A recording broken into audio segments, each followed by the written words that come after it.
Hello, good evening to you all. I must say we are very sorry for the lateness in the time that we gave to you all. For one or two reasons, we all couldn't expect to hear the presidential speech today, so that pulled us a little bit back. However, we are back. We are here with you to give you what we have today. Hoping that you would all enjoy it and it will benefit you in our studies. Today, unfortunately, I came alone. So I'm here alone to at least give you what we have. From next week, we'll surely come in pairs. And some of you that you are out there viewing as well, we will intermittently be inviting you also on our program for you to come. It's a community that we are building for all of you, and so here is not a matter of only formalities. It's a matter of educating, a matter of giving you informative pieces that you need, and also help you to achieve or to achieve whatever you want to achieve. So yes, today we are here to take you through the initial review of the core courses that we study in the university, that is in the study of the law. And we have divided our initial review into three parts. Today is part one, where we are going to have a review on legal system, a review on the constitutional law, a review on law of contracts, and in our part two, we will come to give you a review of law of torts, a review of criminal law, a review of land law, and then in the final part, we'll also tackle the remaining core courses as we study in the university. And after the initial review, then we'll go back, take the courses one by one, and then tackle each of the areas, each of the concepts one by one. Give you the specifics under each of the concepts, give you the cases, give you the authorities, give you the necessary ways that you need to approach those specific areas, and also possible questions that may help you to understand those areas. We would also take that and then go into details for that. So yes, we have a lot of packages for you all. We also hope that you are viewing our other content. There are also parts that those little did you know series and the ones that we give you on the episodes are all there to help you also to complement what we are doing through our live streams for you all. So yes, so we don't have enough time. Let us start because it's already late, so you can sleep early and go to class tomorrow, those who have class. Let us pick our first course. As we say, three courses today. We are looking at legal system, we are looking at constitutional law, and then we are looking at contracts. Because we are doing initial review, you wouldn't expect me to go into details, but at least I'll give you what will help you so that if you have an interim assessment to write, let's say this week or next week, it will help you adequately for that. And our subsequent ones, we'll take the areas one by one and go into details. So yes, the live session is also open. You can also put down any comments and questions. I will also attend to it after. So let me start quickly with the law of contracts. I'll start with contracts, then I'll come to legal system, then I'll end with constitutional law. So with the law of contracts, specifically, let's say by now you've done terms of contracts. That is, I'm talking about the objective tests and the subjective tests. That is terms of agreement. You've also done offer and offer. You've also done acceptance. You've done intention to create legal relations, and probably capacity to contract. All these terms are mentioned specifically from offer, acceptance, intention to create legal relations, and capacity to contract that are mentioned are all elements of a valid contract. In order for a contract to be deemed valid, you need to ensure that the element of offer is present, the element of capacity is present, the element of acceptance, the element of intention to create legal relations, and then consideration. These elements are very necessary for us to get a valid contract. And so these are the terms that I'm mentioning. And so I presume you've done these areas. I'm going to cover from terms of agreement down to capacity, and I'll end for contract review today. And so let us quickly start with objective tests, subjective tests under terms of agreement. Now it appears that when you have a case with somebody, normally you entered a contract with a storekeeper to purchase some bags of rice, and upon the agreement that you entered with the storekeeper, you entered into the terms or the contract with the storekeeper with certain terms that you expect that the storekeeper would comply to, and you would also do your part. Now, terms of agreement, specifically the objective test and the subjective test I'm mentioning here, comes in when there is a dispute between you and then the seller, you the buyer and the seller. When there is a dispute that will come up, or that has come up between the two of you, and you've taken it to court, the question comes: how will the court resolve that dispute? The position of the law is that the court is supposed to look at the objective tests and apply it to the case, not the subjective test. So you have to ask yourself simply, what is the difference between the objective test and the subjective test? The objective test, in simple terms, as I said today, we are doing review, so I wouldn't like to go into details, but the review would help you to understand what you've read. So the objective test, in a simple way to put it, is the judge trying to go into the mind of what the reasonable bystander would think. That is, if somebody with a reasonable mind, a lay person, how would the person think if the person is handling such a matter? That is what the objective test in simple way seeks to paint to you. The subjective test, on the other hand, is about your own mental position, your own intention. The court is not supposed to look at your own intention, your own motive that you had, but it is supposed to look at what a reasonable person will think out of the situation that you are facing. And that is what the law says. The court is supposed to apply the objective test to the issue to resolve the matter. And so over time, the courts have laid down certain principles to govern how the objective test ought to be applied. And so that is what we learned here. And we learned about seven standard objective test principles that, depending on the case that you are having with, let's say, the example I cited, the seller, it will, the court will invoke to apply to your instant case. And you know that some of them has to do with ambiguity. When the contract you entered into with the seller, let's say you went to the shop that you want to buy a bag of rice. When you got the bag of rice that you saw were different bags of rice. But the contract that you entered with the seller, you didn't specify. The contract did not specify which specific bag of rice are you buying. And so in that case, the court is supposed to look at the totality of your contract you've entered into, and then look at it and see that, okay, there is an ambiguity in the contract. So the moment the court finds that there is an ambiguity, that is using the objective test to find that there is an ambiguity, automatically the contract will not be deemed to be enforced between the two of you. And so this is one of the seven tests, ambiguity. On the other hand, when there is no ambiguity, you know what will happen. The court will enforce the contract, because no matter how you entered into the contract, you know that the court is there not to prevent you from what you've consented to do. What you've consented to do, if it is legal, the court is supposed to enforce it. And so when there is no ambiguity, the contract will be deemed valid between you and then the seller or the other person. You know that the common terms to use for this is offer, the offeror, and then the offeree. The offeror has to do with the person who brought up the offer, and then the offeree is the person who accepted.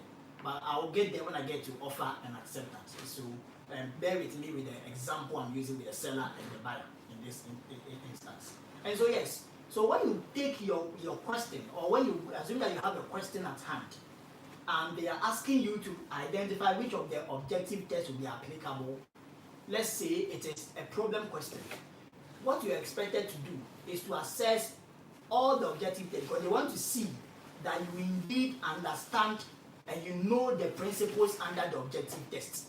You first of all need to make us aware that the court is supposed to apply the objective test and not the subjective test.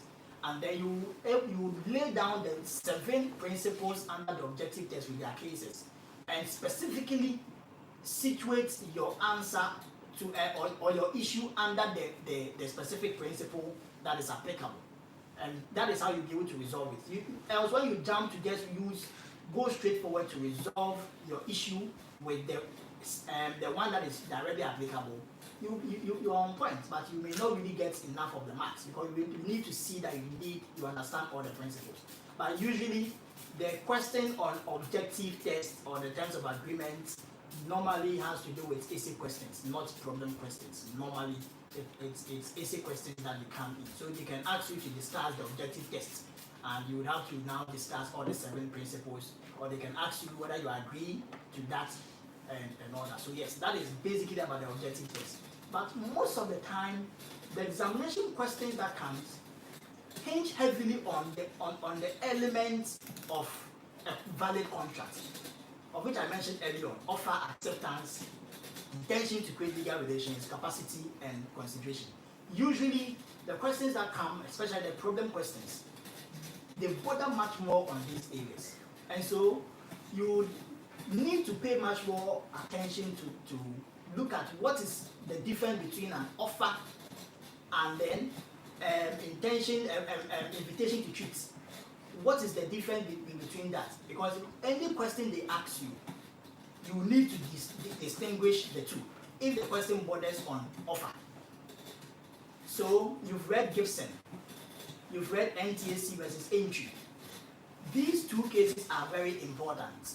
And you saw how Dateba JSC, as he then was, defined what is an offer in NTSC versus entry.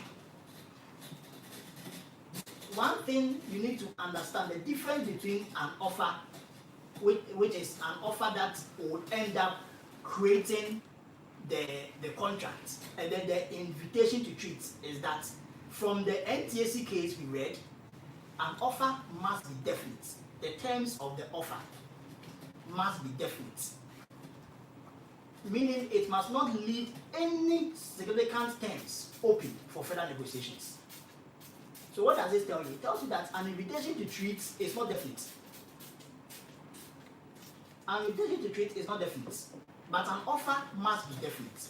And so when you are answering the question, we need to see these key terms for us to know that indeed you know the difference between an offer and invitation to treat. And you don't just have to tell us that an offer must be definite and must not leave any significant terms open for further negotiations. But when you get to the application stage of the question you are handling, you need to demonstrate for us to see that the fact that you are holding, indeed, from A, B, C, D in the fact, it shows that the offer is definite and it does not leave any significant terms open for further negotiation. You would have to identify that in the fact.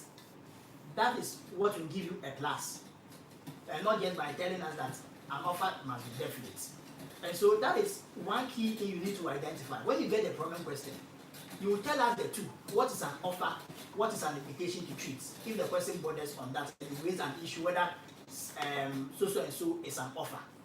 You need to make sure that you get us that basic distinction by making us aware the difference between an offer and invitation to treat using the authorities.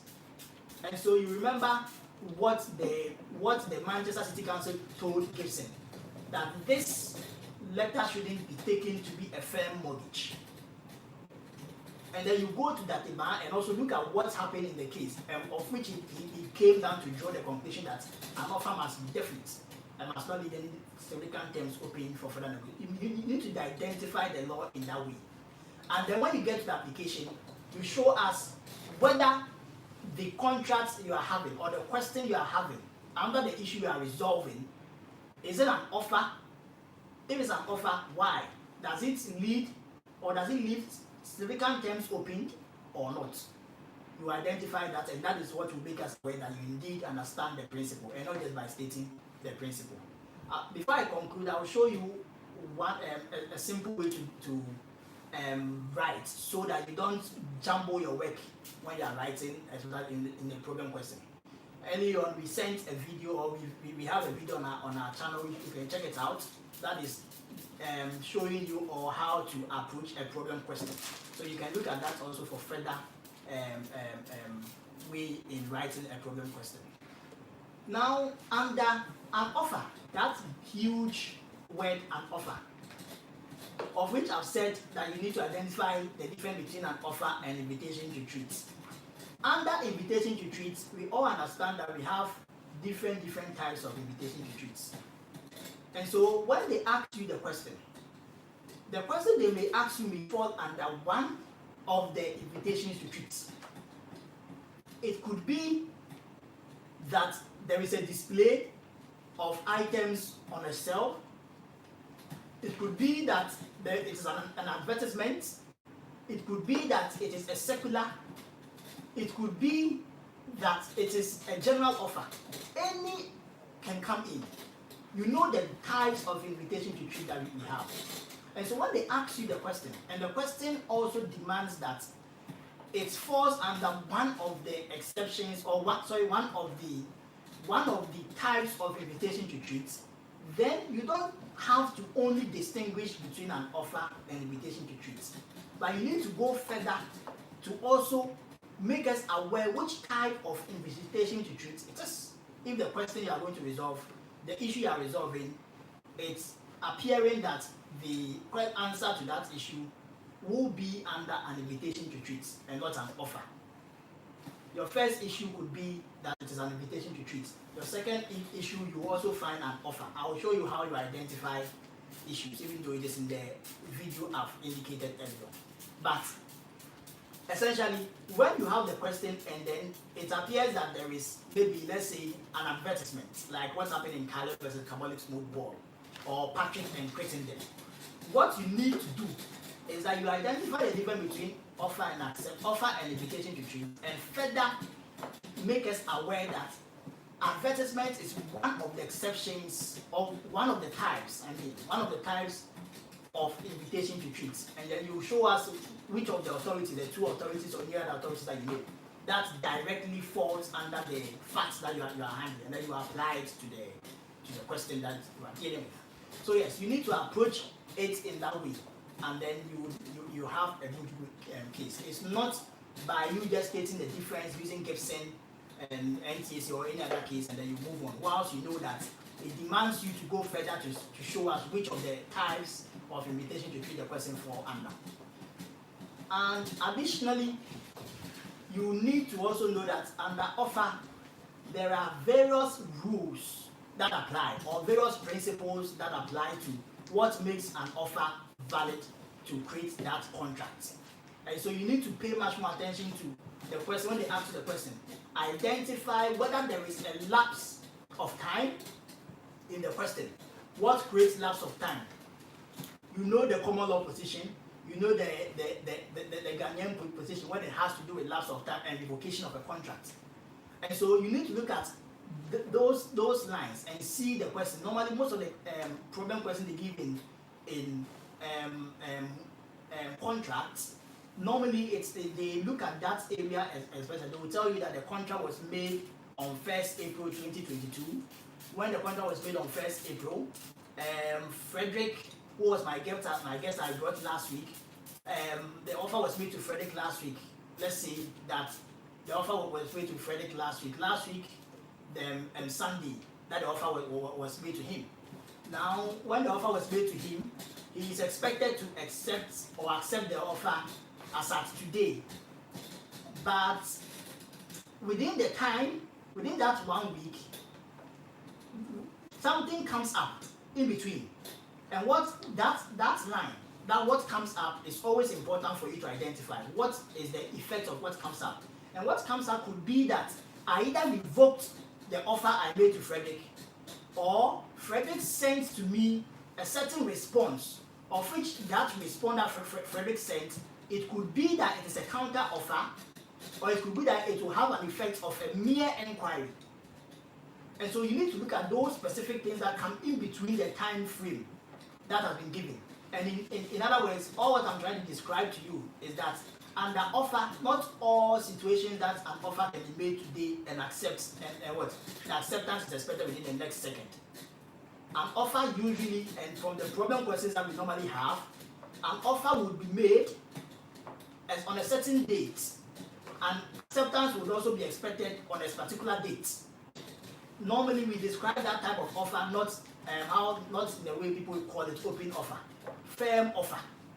Firm offer, it's not called an open offer as we normally used to call it, a firm offer. And so you need to identify whether the contract that has been made is it a firm offer or not. And when it is, the things that happen, the events that happen in between are very crucial for you. You are supposed to know what distinguishes a counter offer from a mere inquiry. Normally last week, if you joined us in our live stream, my guest told you all that before you read the principles and before you read the cases, always try to appreciate what you are learning on top of your fingertips, so that when you go and approach the principles and also read the cases and read the authorities, it will become much more easier for you to grab. That is why I'm not mentioning the authorities here, because what is important for you to grab today, so that in your week when you are reading, it will help you is to explain the thing in ordinary way for you. And when you go and sit down and pick the authorities and you read, it will become familiar for you. And so when you pick a counter offer, as I'm saying, that it is one of the events that may happen in between, the counter offer would have to be something that either the words in the counter offer or the words in the response the one I made the offer to is bringing, that words in the response must come to have an effect of revoking or varying the initial offer I made to the person. It must either revoke or it must come to vary the terms of the offer I early on made to him. So it is different from a mere inquiry. And you know a lot, you've seen a lot of examples. You've read hide and range. Critically examine the fact in hide and range, and examine the fact in Stevenson Jack, and you will see. What is always, make sure that under this, when you raise an issue on counter offer and mere inquiry, the facts are very important here. You need to make sure you distinguish the fact very, very well, and then you apply it to the case for us to show that indeed this particular thing that has happened in the case you are handling is a counter offer per the application that you've made, or it's a mere inquiry. So identify the difference between the two in the cases that falls under that, and then you'll be able to appreciate it. And so you need to look at all those things. And at what point in time will you say the offer, there was a consideration? Now, of course, you know that in Ghana, they've slightly changed the common law position of consideration when it has to do with a counter offer and revocation of offer. Section 8, we all recall that when a person, when you make the open offer to a person, you must leave the offer to the end. It is different from that of the common law. So you need to always also make sure that when you're applying the counter offer and looking at it in that way, you raise a different issue on the effect of Section 8 on the contract. And then you'll be able to see it's very, very, very, the difference is very slight. And if you're not careful, you'll be confused that there is a counter offer, so automatically the contract is what revoked. No, in our position in Ghana now, the contract is not deemed to be to breach or revoked. So you need to look at those things very well. That is, if there is a firm offer, that's what I'm talking about. So that is a brief of what I could say about an offer. I will be able to go into details, as I said. Subsequently, we will take it and go into details and also make you aware of them, because the principles, as we know, have a lot under offer. But essentially, all what I've said under offer is one, note what makes an offer, which is definite and specific terms not open for further negotiations. Distinguish that from invitation to treat. Identify the words that the Manchester City Council used in the Gibson case. And then also look at which type of invitation to treat are you handling in the question they're giving to you. Look at whether the question you are handling is a firm offer or not. If it's a firm offer, the events that happened in between the date the date the offer was made and the date expected for an acceptance to be made, what are the effects of those events on the offer? Does it create a valid contract or not? Look at those events, and that would help you to appreciate an offer. Don't forget also about the standing offer and then a requirement offer and all that. So we'll get into details of all these things. Now let's quickly move on to acceptance. Automatically, I've mentioned acceptance when I was explaining an offer.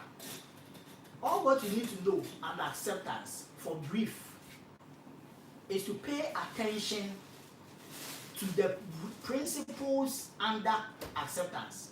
Because the question they normally ask, you can find about 2 or 3 types of acceptance inside the question. Or you may find one particular mode of acceptance that is expected that the offeree, which is the one the offer was made to, should give in response to the offer. It could be either the acceptance is expected to be made by post, that is, you must send your acceptance by post. And so you have to find out what is the effect of the postal rule to the offer if the acceptance is sent by post. At what point in time will we say if the acceptance is sent, it is deemed to be an acceptance? Look at Adams and Linsell. Read the fact very well. And look at the ruling as well. And also look at other modes of acceptance, like instantaneous mode of communication of an acceptance. Look at Henton and Fraser. Look at Miles East household, and then look at all the cases falling under that, Enton's as well. And you would realize that instantaneous mode of communication, you are supposed to find out where we deem that acceptance was communicated. Is it at the place the acceptance was issued, or at the place the acceptance was received? All that happens under instantaneous mode of communication. And so look at those exceptions. Luckily for us, we have Professor Christine Dona Hammond's book that has neatly summarized the modes of acceptance after the postal rule. And so you need to look at the question they've given to you. Which of the modes of acceptance is the offeror expected? So that when maybe the offeror says, you should send me your response by email, and you, the offeree, you send your response by post, you now find out what is the effect of the post that the person sent. Because mind you, the law says when there is a prescribed mode of acceptance in the offer, the offeree is bound to use that mode unless that mode is practically not going to be possible to be used. And so you're supposed to find out, was it practically possible for that mode to be used, which is the email. If it was, then you apply the case that falls under that. If it doesn't, then you also apply what is necessary. So you must always look at the effects of it, whether the postal rule that the person used, is it indeed reasonable for the person to use it or not, when there has been a prescribed mode of acceptance. But mind you, the general rule in law, we have the general rule and we have the exceptions, and it applies a lot in contracts law. The general rule, we must identify the general rule. Note this clearly before I forget. At any point in time you are solving a question and you see a general rule and you also see exceptions, please raise the general rule first before you go and then talk about the exceptions. If the exceptions is what that is applicable to your case, don't jump and just go and talk about the exceptions. We want to see that you know the general rule before you are going to talk about the exceptions. So as I said, the general rule says when there is a prescribed mode of acceptance, you are bound to use it. So you are supposed to make us aware that that is it. Now you go and apply as to whether it is the exceptions that apply to the case you are handling, depending on the facts, or it is the general rule that applies. So please pay attention to the various modes, because they normally pop up in the examination. You always find themselves in a certain hidden corner. So always identify whether there is a prescribed mode of acceptance, or which of the modes of acceptance the offer expected, or which of the mode of acceptance the offeree used, and the effects of that mode. and that will determine whether there is a valid contract or not. Quickly, I'm left with two principles or two elements, and I'll be done with contracts. And the next element I'm going to state is intention to create legal relations. I think that is pretty much more simple. Before I go there, please don't forget that under acceptance, we have silence as a mode of acceptance. You need to also note whether silence as a mode of acceptance is deemed to be valid. Generally, silence is not deemed to be valid as a mode of acceptance. It is not. So you need to note that as well. So now quickly, you need to also understand that the element of intention to create legal relations, normally they separate it from a question on offer and acceptance. You can take the past questions, you can also take your course outlines if you have them, and you realize that the questions on offer and acceptance are different from that under intention to create legal relations. It's so voluminous if they combine the two. So they always separate it. So please, don't be confused. When you see a question on intention to create legal relations or intention to create legal obligations, do not raise a question on offer. Do not raise an issue on offer and acceptance. That is presumed to be there. An offer is presumed to be there already. It's presumed that it has been satisfied. Acceptance is presumed to have been satisfied. Now the question comes, is there any intention to create legal relations between the parties, even though there's an offer? That is why we have basically two types, the social setting and the commercial setting. So I enter into a contract with, let's say, I enter into a contract with Frederick, who is a very good friend of mine. When we entered into the contract was that Frederick should take me out this coming Easter, so that I will go to the Ebri Plains or the Crapping Plains to stay at the Yase Lodge for the weekend. That is the offer, and that is the contract we entered into. Frederick accepted. I made the offer. Frederick said, okay, he's going to take me there. Now it has gotten to the Easter, which is next 3 weeks coming, God willing. And when he got there, Frederick disappointed me. Frederick rather went out with one or two parties of his. And I was in my room dressed up, nicely waiting for Frederick to come and take me out to the Ekrapping Plains. Unfortunately, he couldn't come. So now when there is an issue here, Frederick has breached the contract. So you start here, the person will not have to do, it won't bother about whether there is an offer or acceptance. That is already there. The question that will now come before the court will be whether the contract I entered with Frederick, is there any intention to create legal obligation between the two of us or not? That is what the court will look at. But the court will not look at whether there is an offer or acceptance. And so, if you look at it, the court will look at the contract. Did we provide any term inside the contract that says expressly or by impliedly there is an intention to create legal obligation between the two of us? If the court finds so, then the court will find Frederick liable. But most of the time, because Frederick is a friend, very, very good person, also closer to me 24/7, it is most likely that it was just a social agreement that we had. And so automatically, you know the principle that where the agreement that was entered into was a social setting or was a social agreement, there is no intention to create legal obligation between the parties. So you need to note this principle very clearly and note the relationship between the two parties. What will make you identify whether there is the setting creates obligation or not is first, identify the relationship between the two parties that entered into the agreement. Second, identify whether the contract they've given to you or the terms of the contract they've given to you provides expressly or by impliedly any term that seeks to pin the two parties under legal obligation. This is what will help you to know whether it is a social setting or not. But note, as I said, you need to state the general rule before you go to the exceptions. And the general rule under social setting is that there is no intention to create legal obligations.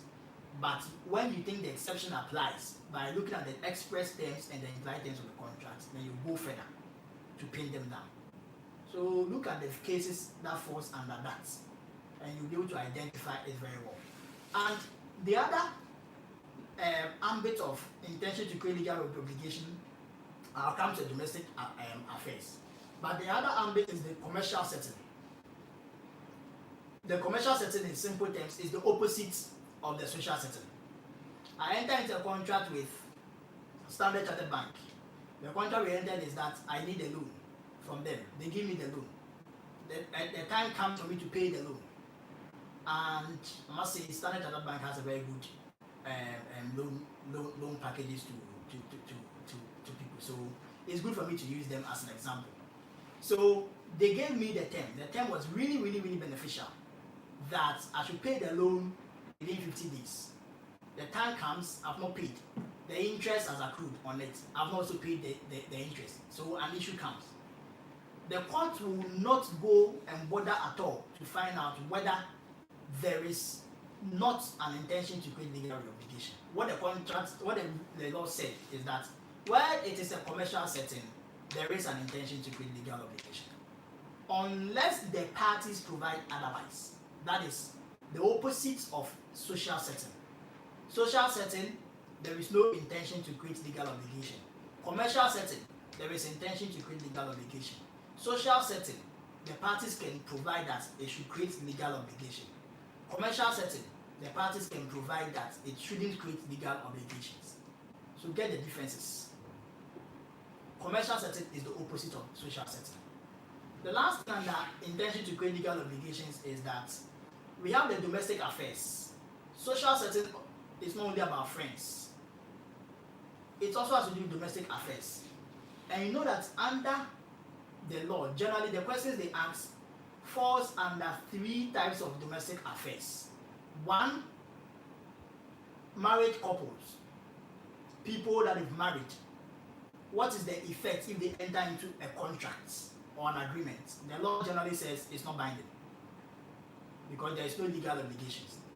Unless there is a problem like separation, divorce, and those things. Look at buffer and buffer and merit and identify the difference.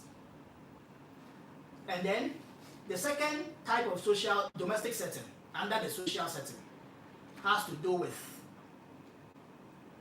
a parent and then the child. Find the position as well.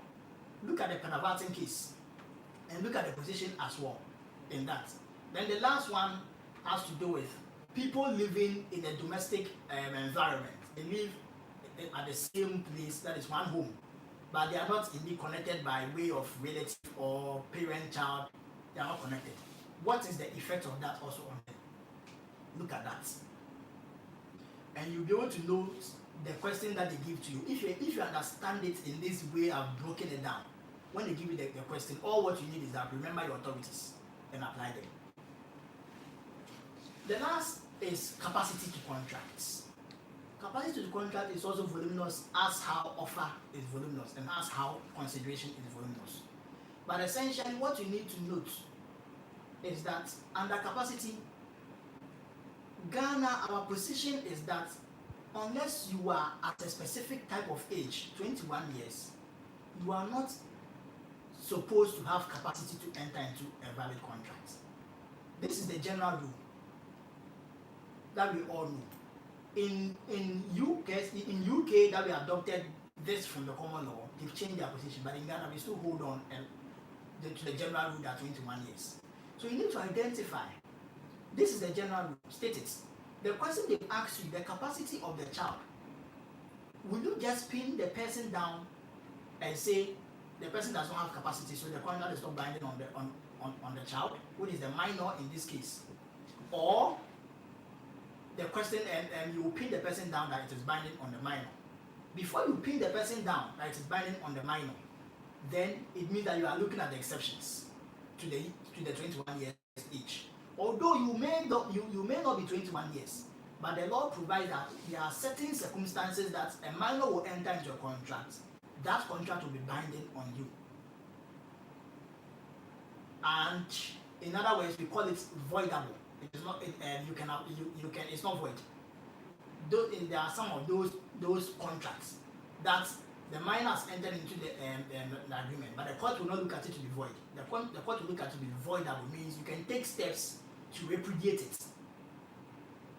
And you know them. You know almost all those examples. But normally, the court look at it whether the contract you've entered into, the minor has entered into, is it a contract for necessary? Always provide the definition for necessary. If the question they've asked you falls under necessary, provide the definition of for necessary. Look at the Sale of Good Acts for the definition of necessary in Ghana, and then look at the common law cases also under that. Nash and Aman, and then Chadwick and look at all those cases under it. But section the Sale of Goods Acts at 137 should also help you in the Ghanaian position. Look at the definition of necessary. Does it apply? If it applies, indeed, then you pin the minor down, although he or she may not be 21 years. Look at whether the contract is onerous or not. That is, if it's a contract for training, education, trade. Look at those terms. Is it onerous or beneficial to the child? If it is, it will be binding. And then that is for minors. Under capacity, it doesn't only apply, it's not only borders about minors. It also looks at persons that are intoxicated. What is the position of the law for persons that are intoxicated when they enter into contracts? You look at all those classes of capacity or classes of persons that the law provided for their capacity to contract under that element, and then you pick when the person comes in line with it and apply.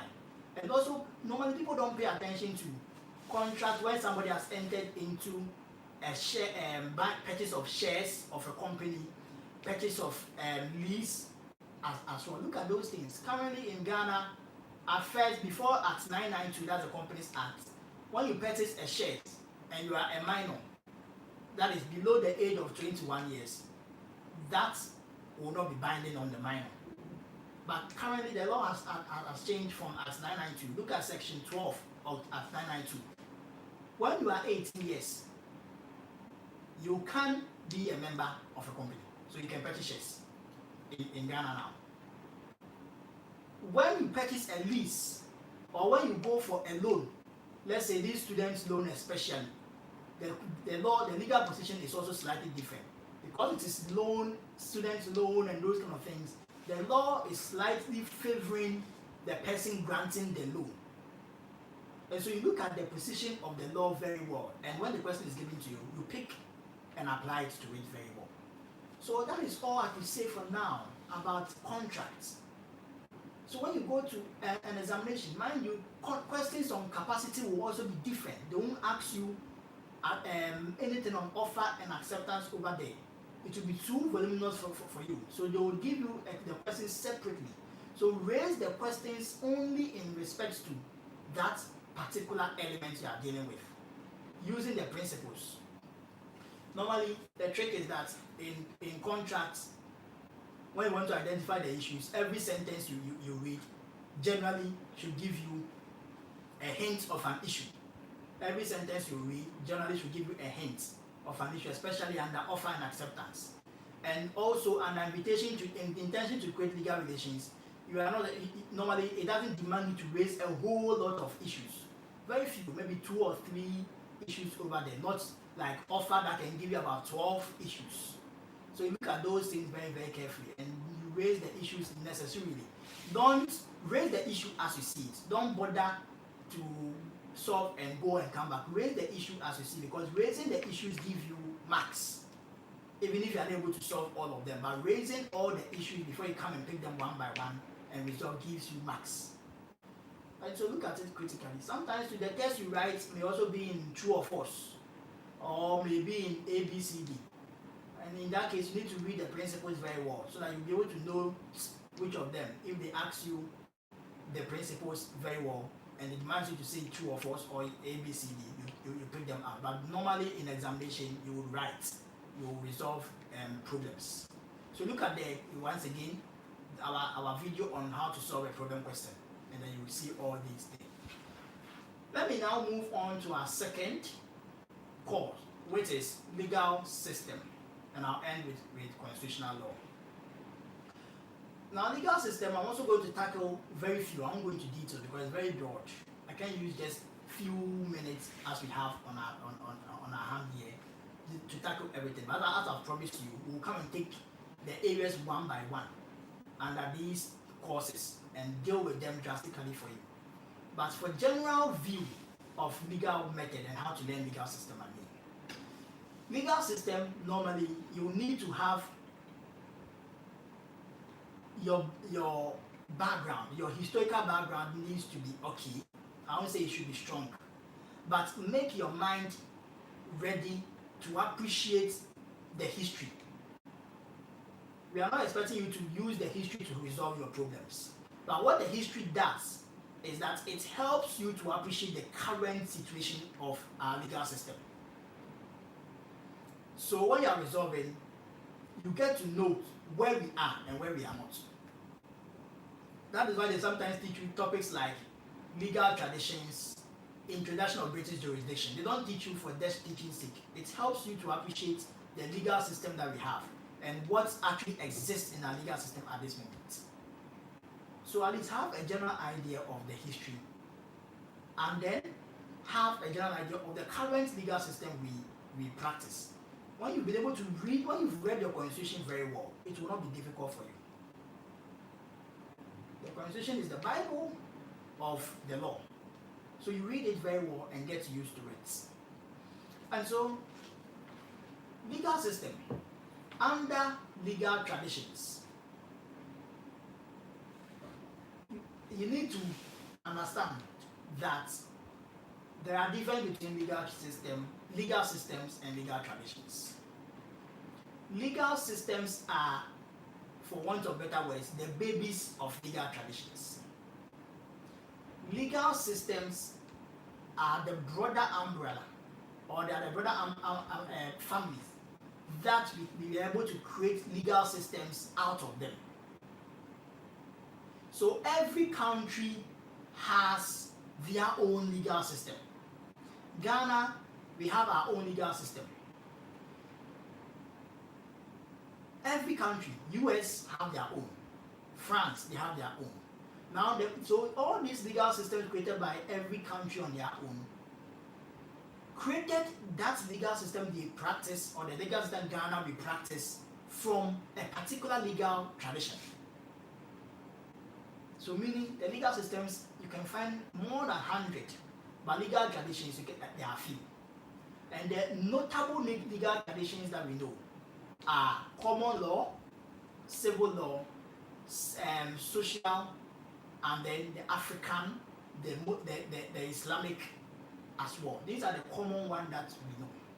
There are lots, but these are the common ones for purposes of your exams.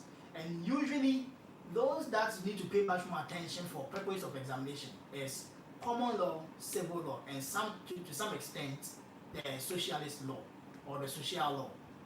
But if you pay much more attention to the common law and civil law, at least you've done 80% of the task under legal traditions. What you need to do under this topic is make sure you create a table to help you understand. Create a table in your notes. And then on the left side, let it be civil law. The right side, let it be common law. And identify one, which people are the legal personnel under the civil law, which people are the legal personnel under the common law. List them under them. 2, also identify under the civil law, how do they train their lawyers and their judges? How do they get them? The lawyers and the judges. How are they got? How are they gotten? What is the training? What is the school? What is the legal education that is given to the lawyers and then the judges under civil law? You put it under that. You come to common law, you do the same thing for common law. That is the second thing you need to know.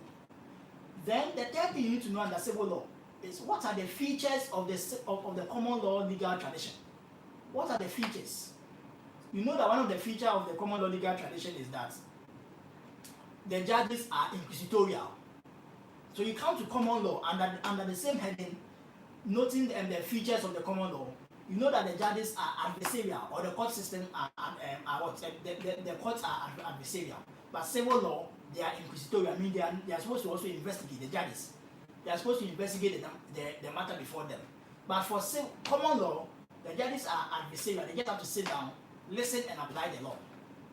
And so you note the difference, the features. This is just one of the features I've given you.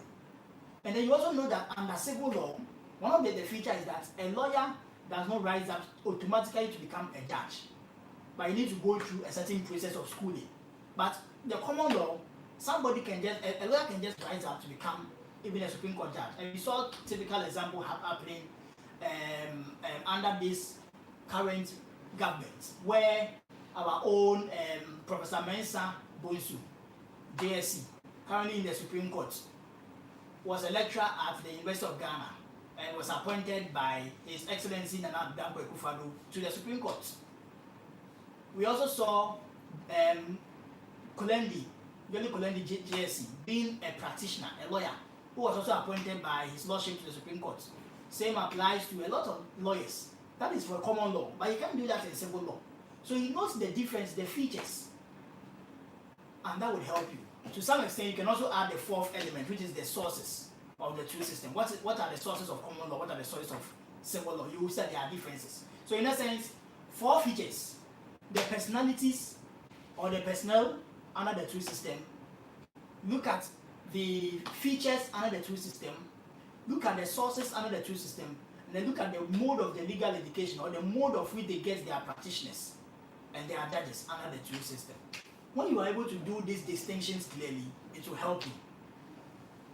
And another thing I need to note is the history between the two. What was the evolution, or how was the evolution of the civil law? Note that and see where it started to the time it got to where the codes that they were doing, or the laws that they were doing, were codified or kept into codes. And when they were placed into codes, which particular book, or I want to use that common term, so I'm going to details in that way. So help me and pardon me with my words. Which kind of book that they place all those laws inside to become a common code. And so you shouldn't forget the Justinian Pandect and all those processes that went through under civil law, for which the civil law tradition evolved. Don't forget the medieval universities that also picked it up at a certain point that they ended up teaching. Don't forget all those things. And mind you, civil law countries are many. We have Germany, France, Italy as some of the examples of the civil law country. And then you come to common law. Common law legal tradition. Look at the history. Divide the history into three. We have the development of common law.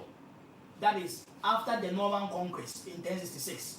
That is when we started seeing the feudalism gradually develop to become the common law. And what gave us the common law is the stare decisis. It starts from there. So time we had the race system. So now you move. After that, when you get to the race system, you will now come to the next stage or next phase of the common law development, which is where we got what is meant by the equity or doctrines of equity, or where we had the equity as another branch of the common law. And you start that from the problems that the rates system gave us. Identify those problems. That is when the equity began. To the time, I wouldn't bombard you with a lot of the names of the judges, but note some of the names of the judges from the 15th century, 14th century, and the 16th century to the 18th century that had impact in the development of the common law. And right away from the Oxford case, you look at all those things that the judges, the influence that they had.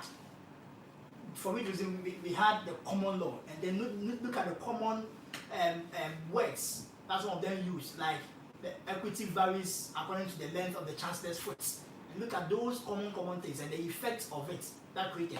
Then you move to the third phase of the development of common law, which is the fusion of the two, where Maitland made us to understand that the two are together, but their waters never mix.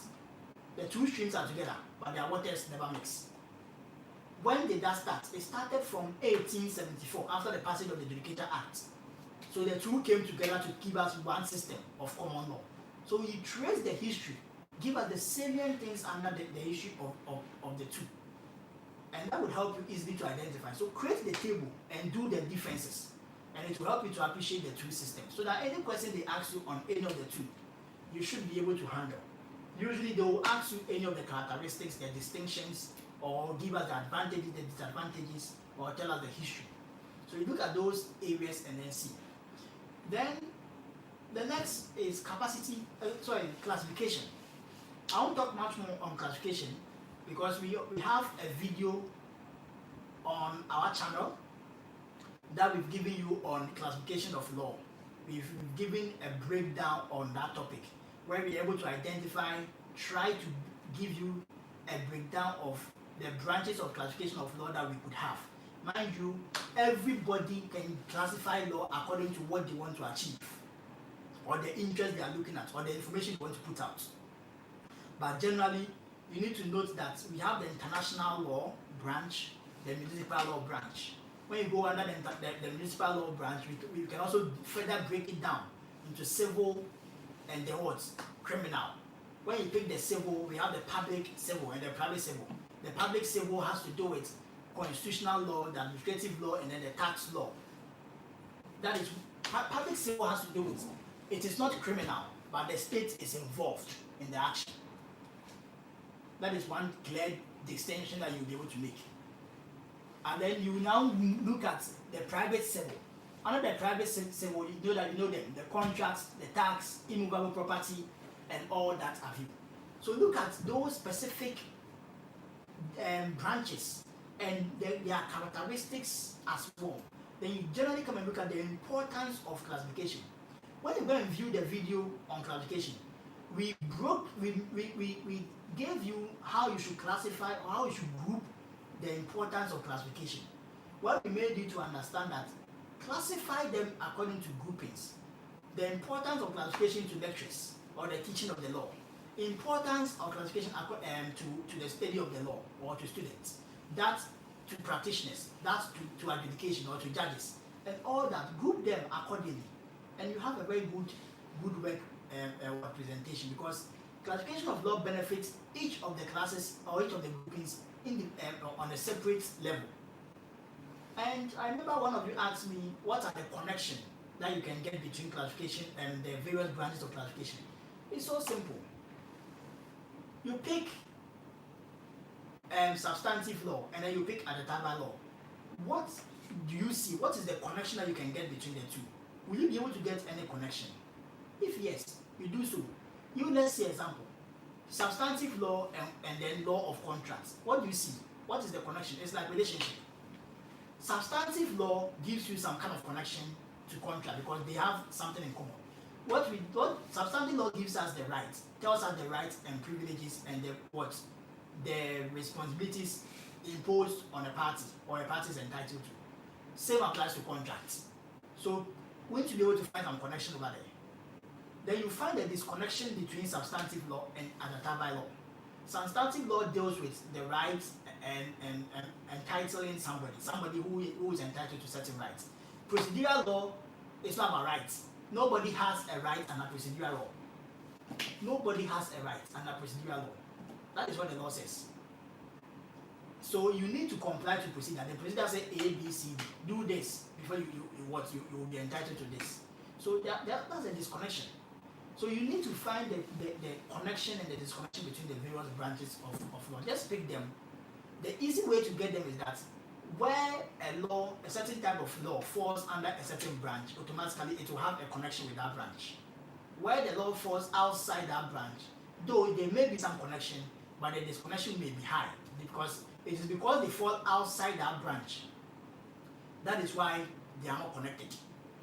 But there will be some slight connection if you want to find them. So that is essential. So look at the video on classification and you'll get the details of it.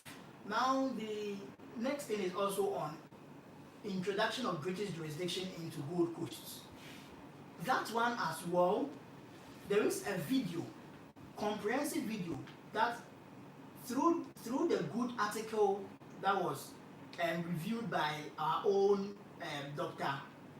Bassett Abdul Aziz, who lectures at the University of Ghana, we were able to provide a very brief events and effects of the events, or the legal effects of those events under introduction of British jurisdiction. It's on the channel. So you also look at the third lesson of the Ghana legal system, which is on the channel, and then look at that video. It gives you the comprehensive events. So this is what you need to understand. Under the topic introduction of British jurisdiction, 1, identify the effects, the events, and then the effects of those events on our legal system. That is the first you need to know. What are the events? And in identifying the events, you need to note that those events happen at a particular point in time. So what are those years? Which were identify the years that those events happened. And then the legal effects of those events on our legal system. 2, the overall introduction of British jurisdiction into the Gold Coast. What effects does it have on our legal system? You need to also identify that. Specifically, they may ask you even in specific that what effect does it have on our court system? They can also ask you what effect does it have on the entire legal system? Or what effect will you identify it on our traditional chieftaincy system? They can ask you in any how they want to ask you. But if you're able to identify the effects and the events, you will be able to answer the question very well. So look at that video, and then the questions also under that video. Try your hands on the questions under that video. And you see how that those questions cover generally everything under the introduction of British jurisdiction. But a little thing I want to point out under this. Let me just give the salient dates or the salient years. That when you are reading on introduction of British jurisdiction, pay attention to the event that happened in those years, and then look at the effects of the event that happened in those years on our legal system. So 1, look at 1880 and 1821. 2, 1828. 3, 1830. 4, 1842 to 1843. 5, 1844. 6, from 1845 to 1853. Let me pause at 6 and give a little bit of breakdown again. In 1821 was the time that you remember the famous West African Act. Look at the effects of that. That was also the time that they placed us under Sierra Leone. So the central government was at Sierra Leone. Look at the effect of that. 1828, look at what happened. The merchants and the committee of merchants, look at all those effects. 1830, when Maclean came, the peace treaty.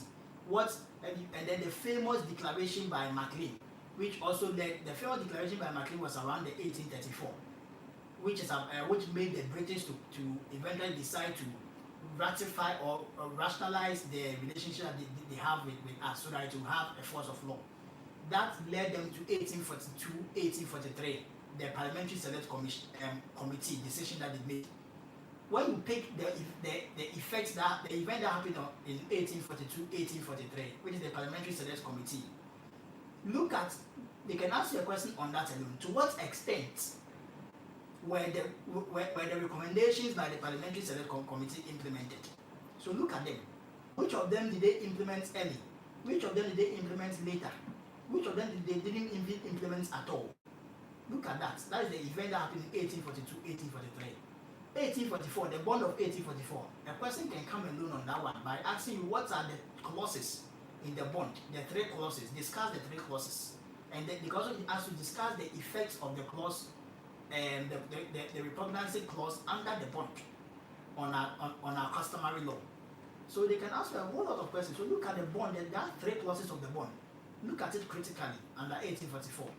Don't look at it in the eyes of the history. That's I'm pointing out these specific things that you should look at it when you're reading the bond and those effects.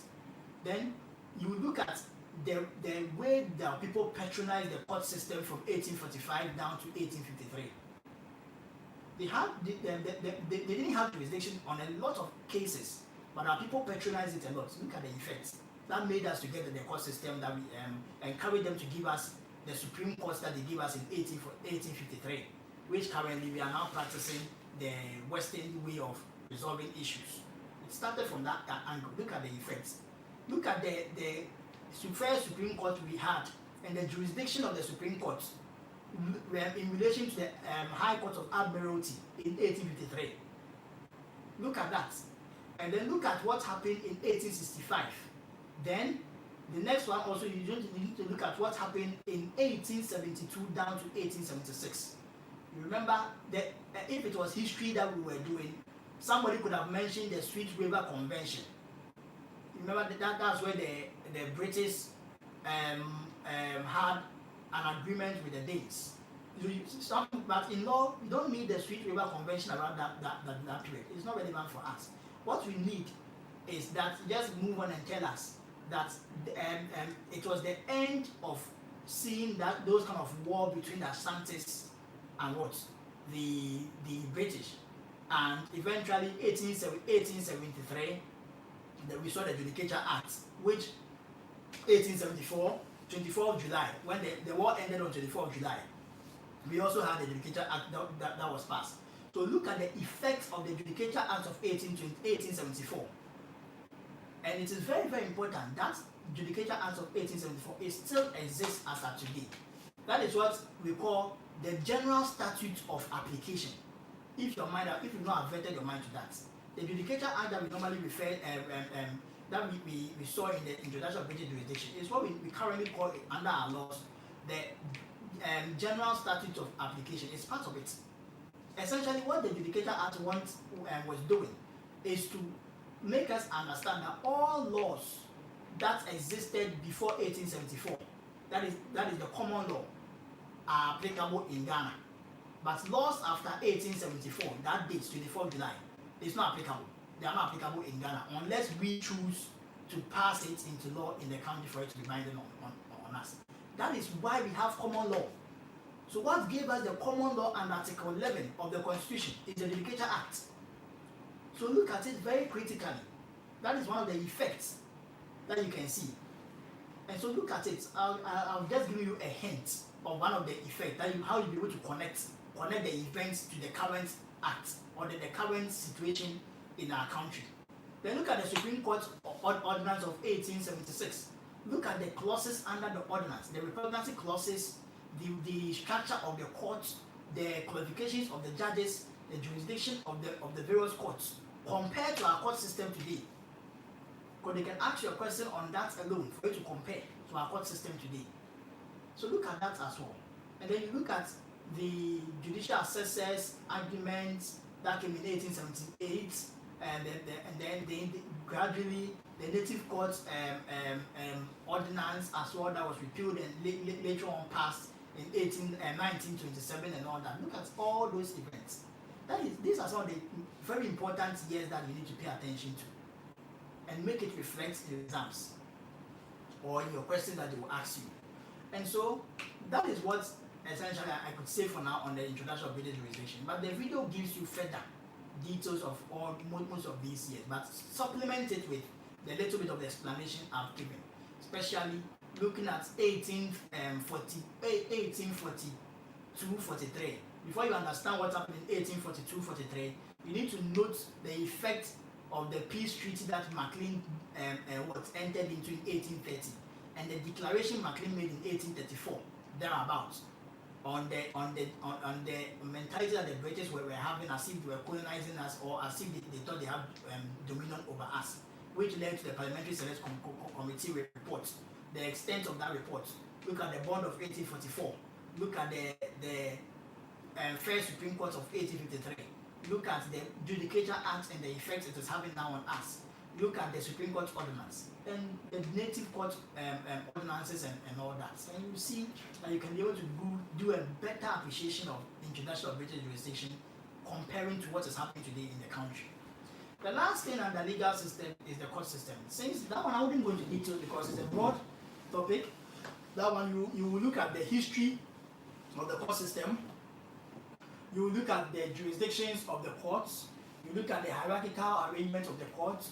You look at the personnel of the court. That is how the judges are appointed, their term of office, and all that under the court system. So that one is broad.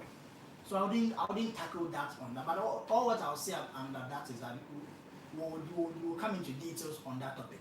But essentially, what you need to note is that before you understand the court system, you trace it from the Supreme Court Ordinance of 1876. You trace it from that same area. That is where you'll be able to understand the court system we have today. Trace it from that area. Look at the court system we had under the first constitution, under the Republican Constitution, the Supreme Court and the High Court.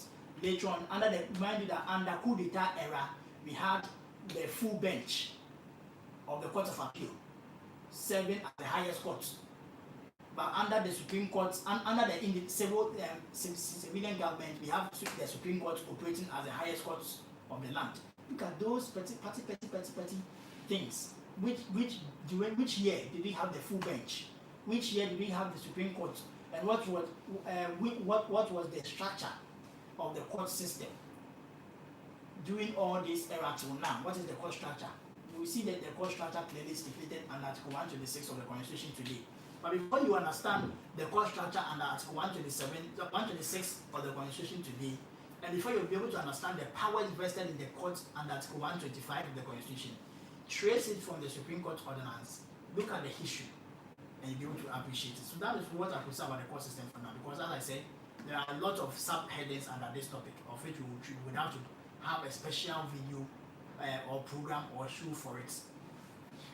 Now, the last thing I want to tackle, so far so good, is constitutional law. We've done so good to come this far. I hope you are having a good time with me over here in the studies, and those who are not able to join, you also share it to them. Let them all come and subscribe, watch it, and also then. We have a lot that we'll bring into you as time goes on. We are still building a lot for the betterment of all of you. And mind you, we are open. You put your comments at the comment section all the time. We'll always respond. You send us an email, we'll respond. This live program we are having today initially was not part of our plan to have it today, but next week. But because we listen to our cherished subscribers and our cherished viewers, the recommendation became a lot. So we needed to organize this for you all. That is why we are here to give you this special review today, other than starting next week that we plan off. So we hope it will benefit you as you move on. So let me quickly end up with constitutional law today. First, I won't tackle definition of constitution and then supremacy of the constitution, because we've also done a special video, lesson 1 tutorial, first tutorial lesson on constitutional law. It's part of the videos on our channel, so you kindly scroll through our playlists, the law playlist, and then you'll find that video and watch. Under that video, the only thing I could say is that we gave you the structure. When you want to define the constitution, what should you do first?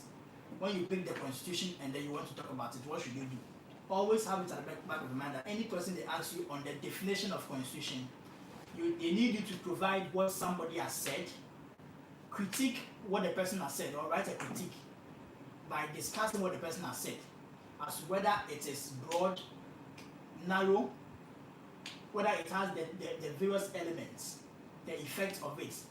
Then give your own conclusion as well with your own definition. So you look at how we gave you the structure under that video, and then the cases that we also gave you under that video that supports that topic, and then the various writers as well. Then we went on to even give you sources of constitution. And I don't think most of you have done sources of law now, but the sources of constitution are different from the sources of law. They are different. The sources of constitution are gotten from past constitutions, history of the country, constitutions of other countries and all that. But sources of law are specified, like the sources of law in Ghana are seen under Article 11. So they are different. So we gave you the sources of law of a constitution, we we gave it the features of a constitution, and then we move on to tackle supremacy of the constitution. We separated, or we gave the distinction between supremacy of the constitution and supremacy of parliament. So read Riakoto. That case is very important for constitutional law. Read Riakoto. Identify the difference between supremacy of the constitution, supremacy of parliament, sovereignty of parliament from that case, and then you'll be able to appreciate that topic as well. And so let me quickly move on to look at municipal law and international law and constitutional law. This topic, if you are in level 100, you would meet it again under public international law in level 200. But essentially, for brief of the topic, all what you need to note is that the law seeks to make you understand that under international law, they has to do with it is about the various treaties, conventions, and agreements that exist on the international plane that governs countries, the relationship between countries. Municipal law has to do with the laws applicable in the country alone. So Ghana, our municipal laws start from the constitution. What the constitution does, it's only applicable to us and not outsiders, unless they come in contact with something we are doing inside our country here. You understand it from that angle, and then it will help you to appreciate the difference between international law and municipal law. It's not any difficult topic, so I wouldn't like to go into details, else I'll end up taking it further to look at the monist approach of international law and municipal law, the dualist approach of international law and municipal law. But I think it's not something difficult. And also what is meant by translation and incorporation of international. When we get into the details of this area, we'll tackle these terms relating to international and municipal law. The translation of laws under municipal law, and the incorporation of laws under municipal law, and then the difference between dualists and then the monists. We'll look at these things when we are tackling this topic eventually. Now, let me move on to look at separation of powers, and I'll do coup d'etat, and I'll do rule of law, then we'll end for today. As I said, these are not only the areas. In contracts, I left out consideration, I left out terms of contracts, I left out other areas. We would eventually tackle them when we are doing the specifics. The same applies to legal system. Contract and constitutional law too, same applies. Else we will not be able to end. So pardon us for such short breaks. But these we believe will help you for now to appreciate. But when you get the beginning, the continuation always is connected to the beginning. So for separation of powers, all what you need to understand is that there are various arms of government that exist in a country. These various arms of government are supposed to function in a manner that will benefit the entirety of the operation and the governance of the country.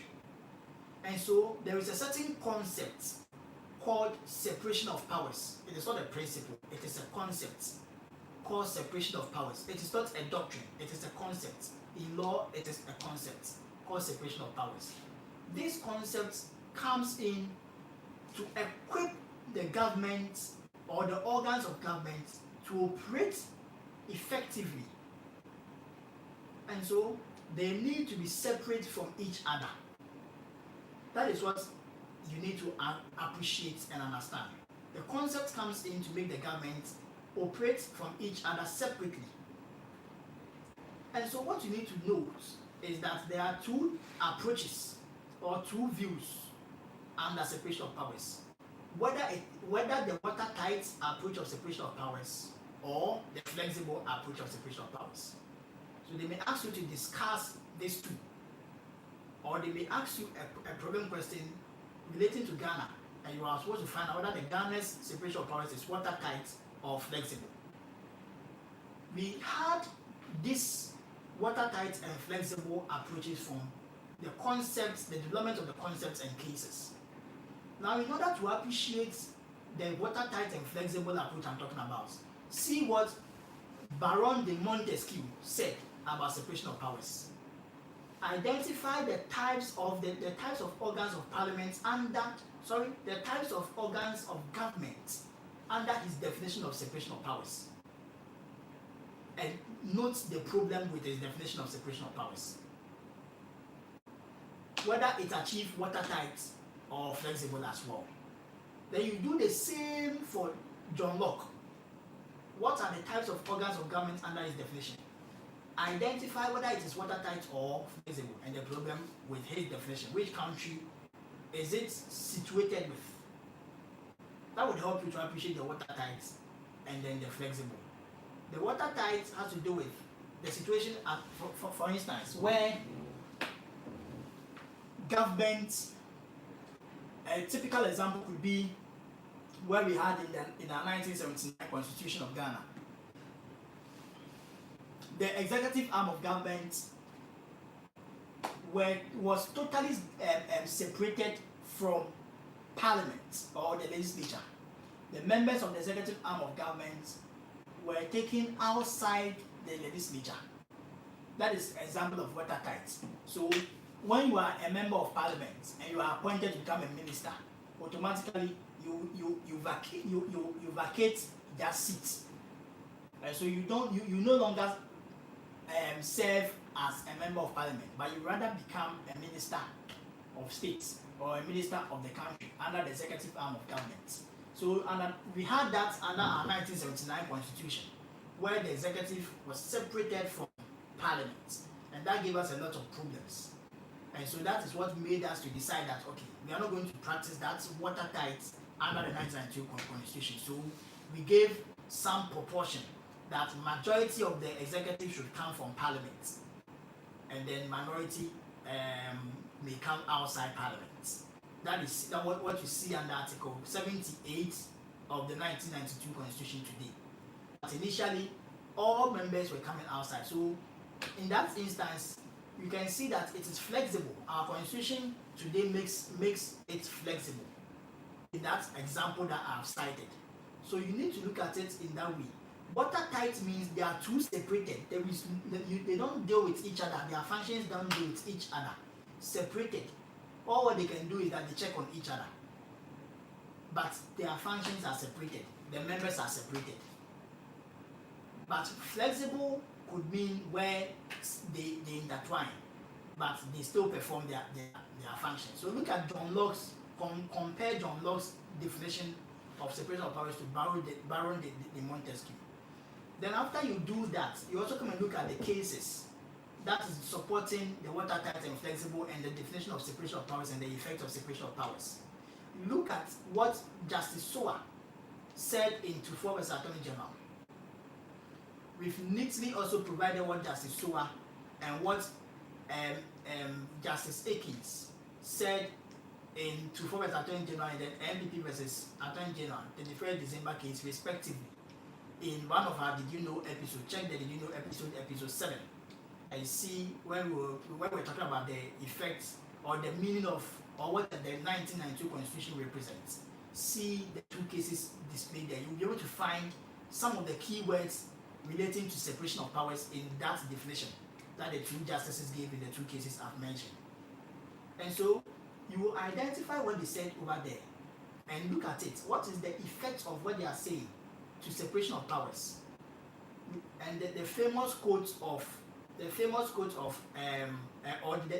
words of Soa that what happens in Parliament is a closed book, or all what happens in Parliament are closed book, meaning that you are not supposed to open it. And so much, fortunately, you also have to contrast that decision that was given in SOA to look at the political question in J.H. Mensah and then the current ruling of the Supreme Court when it just last 2 weeks when they ruled on whether the Deputy Speaker of Parliament should be counted when it has to do with voting in Parliament and then the Speaker is presiding, the Deputy Speaker is presiding. They also decided political doctrine or political question in that ruling in the current case to what went on in J.H. Mensah on political question. And you will find out that to some extent, though Parliament, the matters that happen in Parliament is a closed book, but there are certain circumstances that the court will open and enter into what happens in Parliament. Look at the current ruling, as I've mentioned, the judgment by Kolendi in that case, and Kolendi GSC in that case, and then you'll be able to appreciate what I'm talking about. So look at what the justices said in NDS Attorney General, the defense December case, to forward Attorney General, J.H. Mensah, and then the current Supreme Court ruling. Unfortunately, I don't have the title on top of my head here. But if you remember what I've said, it was about the Deputy Speaker and the challenge of the Deputy Speaker, whether the Deputy Speaker has the right to vote in Parliament when presiding as a Speaker of Parliament, and Article 102 of the Constitution. So look at the ruling of the Supreme Court and then compare to the political question, look at separation of powers from that angle. And then you also look at the international cases. Mind you, for separation of powers in Ghana, don't also forget Riakoto. Riakoto works in almost everywhere. So you can't forget about Riakoto. Everywhere you find Riakoto. But for the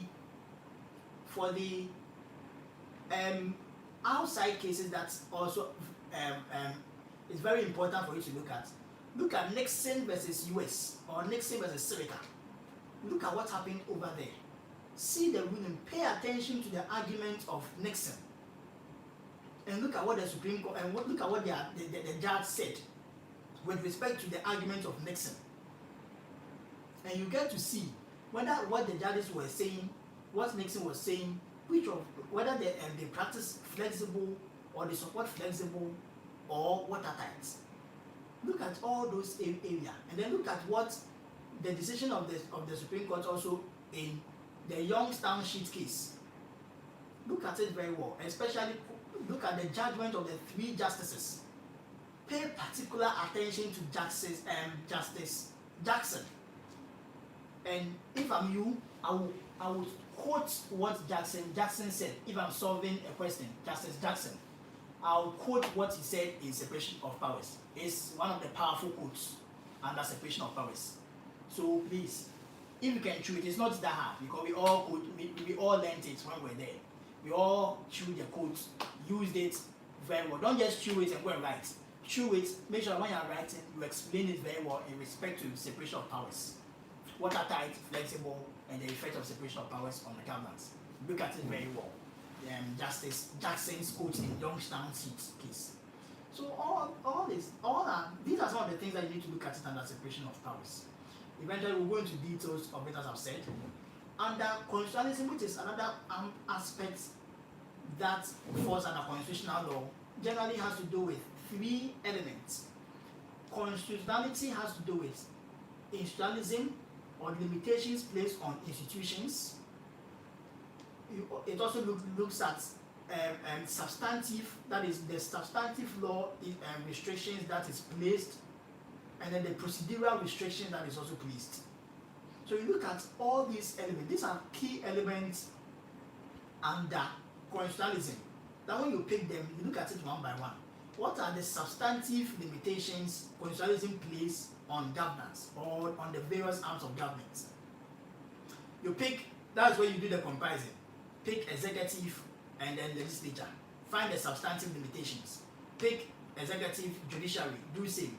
Judiciary, legislature, do same. And then you'll be able to identify the substantive limitations each of the arms of government have on each other, the institutional limitations, and then the procedural limitations.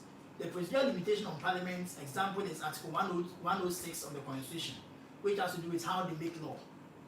Another procedural limitation on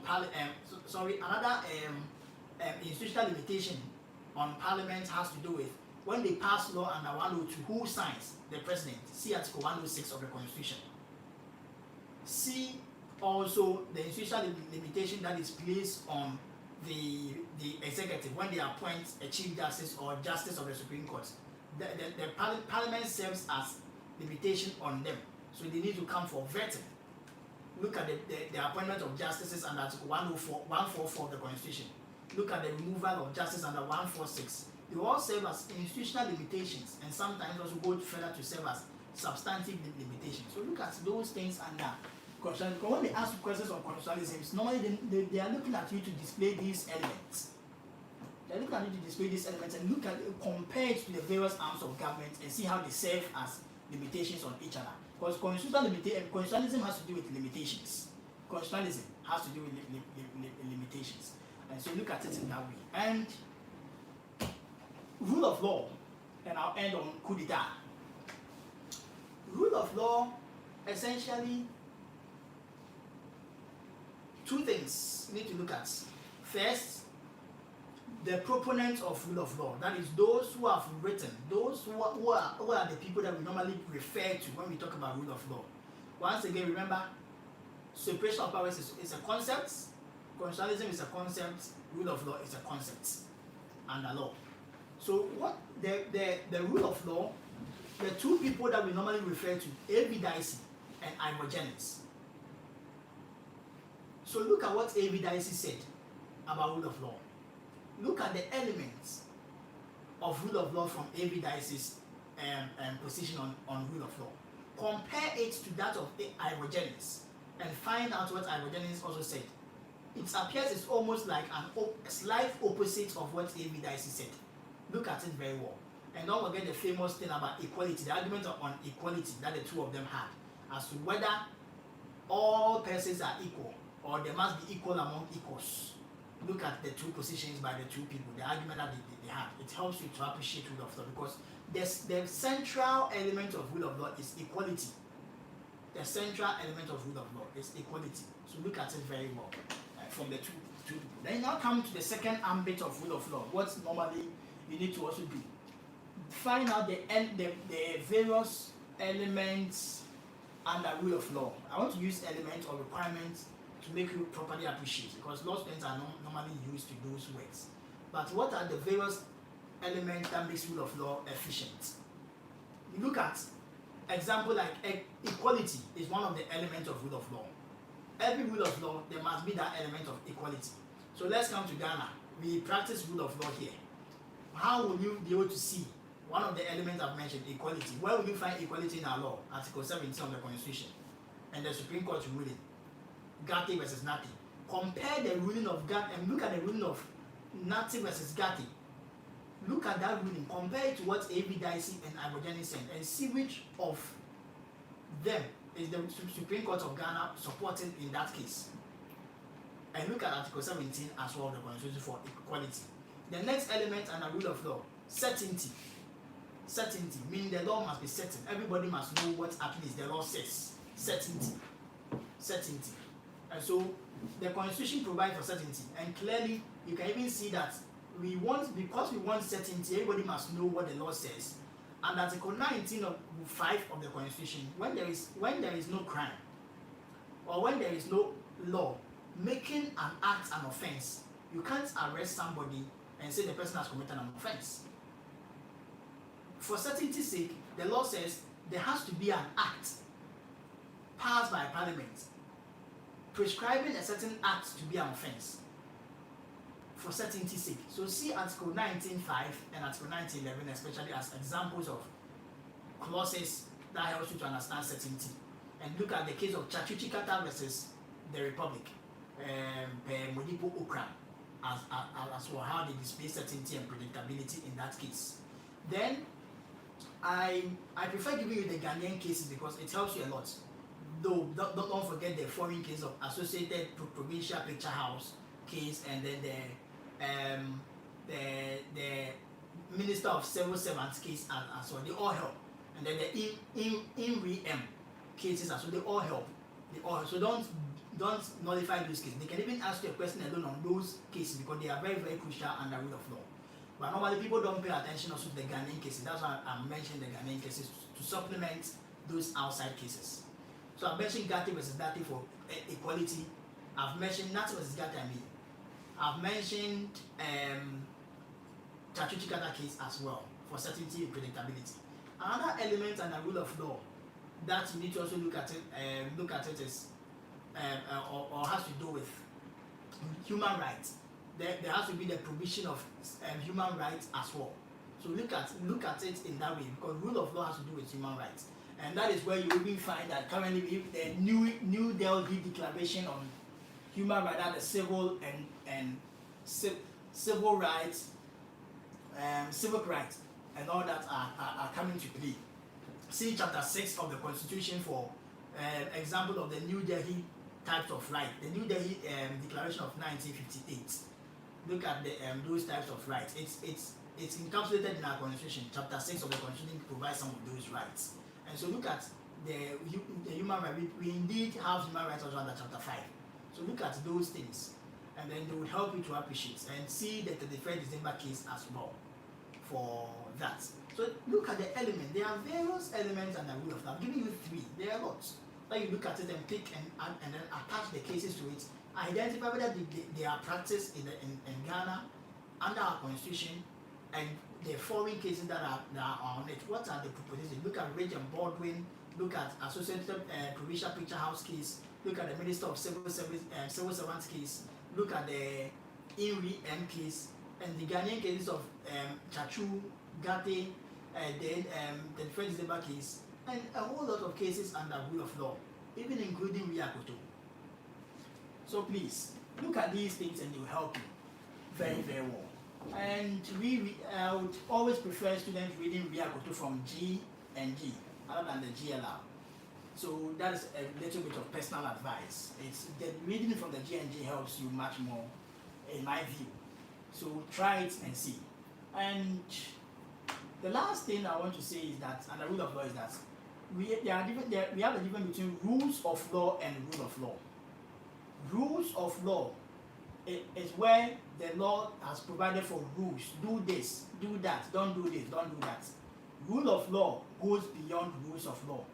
Rule of law is about whether those elements that we are talking about exist under your laws or under the legal system or under the constitution that you practice. Whether there are those elements existing to promote rule of law or to promote orderliness in the country with respect to laws. So get the difference between the two and read all the authorities, including A.B. Dicey, Jennings, and all that as well. Now the last, which will be done, it will be coup d'etat and constitutional revolution. Coup d'etat and constitutional revolution, keenly look at. I'm giving you basically 3 write-ups that you should look at. Look at Kelson on coup d'etat, look at his position on coup d'etat. Look at the rebuttal or the counter or the different opinion or the contrasting view by Phyllis as well. And then read the K.A. Buzier's radio commentary on the AG versus Salah case. K.A. Buzier's radio commentary on the AG Salah's case or AG versus Salah case, and see what rule of law and coup d'etat and constitutional revolution is. According to Kelson, note the key things over there. There has to be a grand norm. That grand norm, that grand norm must exist, and there has to be the law currently in existence must be traced to that grand norm. And currently, when there is a coup d'etat, for us to say that there is a revolution and so the grand norm still exists, that coup d'etat must have a force of law, which is efficacious. It must be effective. That element of efficacy must exist.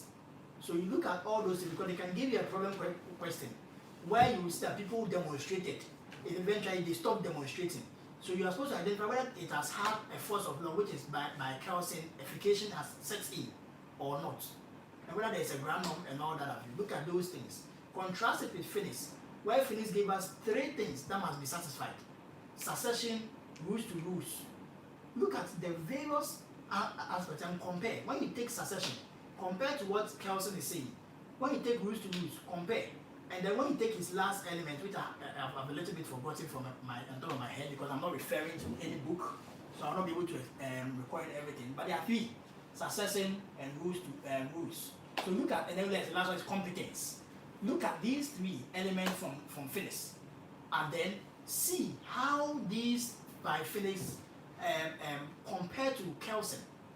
Then you now move on and come to the state of Ghana. How these 2 people, which of them, or which of them apply to Ghana? When we had our first coup d'etat, the position from Salah case. Did we follow Kelson or Finis? The position after Salah. You look at all those things. And so, look at the cases that falls under that. I'm happy to tell you one thing, that when you take Salah versus Attorney General, because it is different from AG versus Salah. So get the difference. Salah versus Attorney General that I'm referring to over here has to do with, I want you to look at the justices, the 4 judges that wrote their judgments separately in that case. Read the 4 judges, see what each of them said about coup d'etat and the effects of coup d'etat and constitutional revolution, and situate it under one of the 3 or one of the two people, Finis and Kelson. Read what the 3 of them said and have what the 4 of them said, 3 majority and the other minority. Read what they said and then make a note out of it. It will help you to appreciate Salah versus Attorney General. So when you're answering coup d'etat question and you mention Salah, don't say the court said this. Identify which particular judge are you referring to, because they all said different things that you can connect to any of the 2 writers on coup d'etat and constitutional revolution. You also look at Lakami case, the Nigerian case on coup d'etat and constitutional revolution. But one of the key things under the Lakami case that you shouldn't also forget is the doctrine of necessity. What time do we say it is not coup d'etat, but it's the doctrine of the necessity? Look at it in that case. You will be able to appreciate it very well. And then the Majimamuto case, my favorite case as well. And then the ex parte Matuvo. At least when you are able to read these 4 cases very well, you are good to go. And so read all these cases, and there was a case in 1990 as well in Ghana, I think Pia or something like that. So read all these cases on coup d'etat and compare it to the decision and to the 2 writers on coup d'etat. And also read Article 3 of the Constitution to see our position currently about coup d'etat in Ghana, whether it is indeed possible for coup d'etat to happen or not. Look at it. Look at how we've structurized our Article 3 and see how very difficult it is for somebody to now plot a coup in this country. We are totally against coup, and the Constitution have given you powers under Article 3. So you look at it very well, and then you'll be able to appreciate coup d'etat. Later on, as I said, we'll pick the writers one by one, go into details, apply the cases to them as well, and then you'll be able to appreciate coup d'etat more. But with this, you should be able to get a general overview. So when you pick whatever you are going to do, you'll be able to answer them. Constitutional law, normally they ask you problem questions on coup d'etat, usually. Sometimes too, they will ask you problem questions on separation of powers. But most of it is separation of powers, constitutionalism, rule of law, nature and scope of constitutional law. Those areas has to do with essay type questions. But once in a while, then problem question will come. Coup d'etat, normally it has to do with problem questions. So you look at it in those areas and you resolve them accordingly. Please go and follow the video once again on how to resolve a problem question, and you'll be able to enjoy it very well. So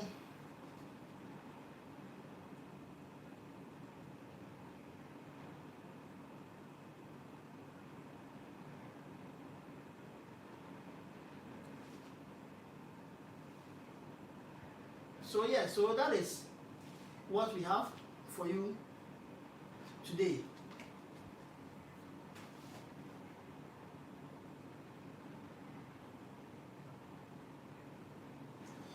So that is what we have for you today. Let me give a summary of all what we've done, and then I'll end our discussion for today. In the part 1 of initial review of the various core courses in the university that we've done today, we tackled contract, tackled constitutional law, and we tackled legal system in that part 1. Under contracts, I took you through that under objective test. You need to look at the objective test as the proper mode the court applied to cases. In some of the circumstances, the court will go inside to look at the subjective test by looking at the intention of the party to apply to the case. But normally, the court applied the objective test. So look at the 7 principles generally under the objective test and at what point in time they operate. I also took you through offer, where I made you to understand that we have the difference between offer and invitation to treat. Definite as a keyword, not leaving any term, special terms or certain term open for further negotiations. Distinguish it from what was said in Gibson. And also sometimes the question will ask you, demands you to identify situate the problem question under a particular type of invitation to treat. You do so using the various cases that falls under it to do that. Then I took you to look at the situation where we have a firm offer, where a firm offer normally people used to call it open offer. Look at the various events that happen in between. At what point in time is acceptance deemed to be a proper acceptance under a firm offer? At what point in time will we say a response from the offeree is a counter offer or is a mere inquiry? And I indicated that read the fact very well under Height and Wrench and then Stevenson Jog, and see the contrasting view on that. Then you would also do acceptance. I said acceptance about unqualified terms. The acceptance must be an unqualified terms, unconditional, to in the response to the offer made to you by the offeror. And so I made you to understand that when you look at it in this way, identify which particular mode of acceptance is it permissible under the offer that was made. Which particular mode of acceptance? There are several modes of acceptance, where the mode can be prescribed, where it's not prescribed, postal rule, and instantaneous mode of communication, and the whole of silence as a mode of acceptance, electronic mode. Look at all those events. Then look at revocation of offer. At what point in time is an offer deemed to be revoked? Don't forget Article Section 8 of the Contract Act at 25. Don't also forget to read the common law position. Normally you state the common law position. Where there's a common law position that has been changed in Ghana, states the common law position first. That as common law, then you tell her what it is. Then you come, however, in Ghana, always make sure that every principle you state should be on a distinct line. As common law, the common law said this: come to a fresh line, states where the Ghana position is. Come to a fresh line, support it with the case that you want to support it with. Always let it be on a distinct line, so that to make your work much more decently arranged. And when they are looking for certain principles, certain authorities, they know that it is on a line, a separate line for proper identification. Don't join them. If you join them, then make sure that you are highlighting your titles and all what you need to highlight very well for us to see it clearly. Then I made mention of intention to create legal obligations, where I said usually they will not ask you a question of offer and acceptance in those type of questions.